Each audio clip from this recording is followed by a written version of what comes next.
Thank you, Mayor. Good afternoon, everyone. Earlier this morning in Altoona, Pennsylvania, members of the Altoona Police Department arrested Luigi Mangione, a 26-year-old male, on firearms charges. At this time, he is believed to be our person of interest in the brazen, targeted murder of Brian Thompson, CEO of United Healthcare, last Wednesday in Midtown Manhattan. The suspect was in a McDonald's and was recognized by an employee who then called local police. Responding officers questioned the suspect, who was acting suspiciously and was carrying multiple fraudulent IDs as well as a U.S. passport. Upon further investigation, officers recovered a firearm on his person as well as a suppressor, both consistent with the weapon used in the murder. They also recovered clothing, including a mask consistent with those worn by our wanted individual. Also recovered was a fraudulent New Jersey ID, matching the ID our suspect used to check into his New York City hostel before the shooting incident. Additionally, officers recovered a handwritten document that speaks to both his motivation and mindset.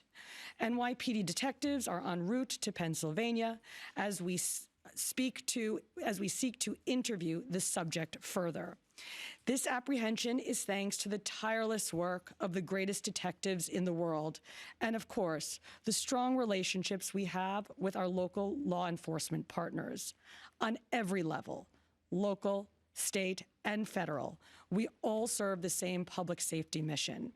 And this case, which captured the attention of an entire nation, is another example of how connected we are and how important it is to work together, share information, and pursue every lead. For just over 5 days, our NYPD investigators combed through thousands of hours of video, followed up on hundreds of tips, and processed every bit of forensic evidence, DNA, fingerprints, IP addresses, and so much more to tighten the net. We deployed drones, canine units, and scuba divers. We leveraged the domain awareness system, Argus cameras, and conducted aviation canvasses. And our detectives also went door to door, interviewing potential witnesses and doing the good old-fashioned police work that our investigators are famous for. This combination of old-school detective work and new-age technology is what led to this result today. And we must also acknowledge the instrumental role the media and the public played in this case. The images that we shared with the public were spread far and wide, and the tips we received led to the recovery of crucial evidence. We should never underestimate the power of the public to be our eyes and our ears in these investigations.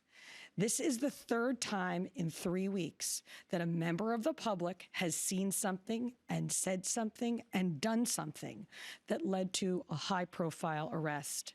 The triple stabbing homicide in Manhattan, the gunpoint robberies in Queens during which an NYPD officer was shot, and now this.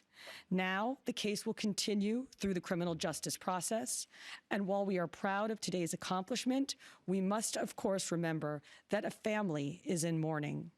I want to again extend my sympathies to Brian's family, his co-workers, and all who knew him.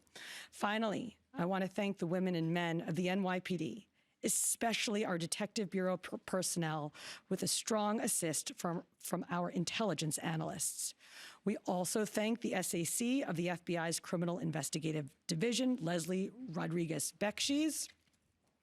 And I want to commend the staff of the Manhattan DA's office, and especially DA Alvin Bragg.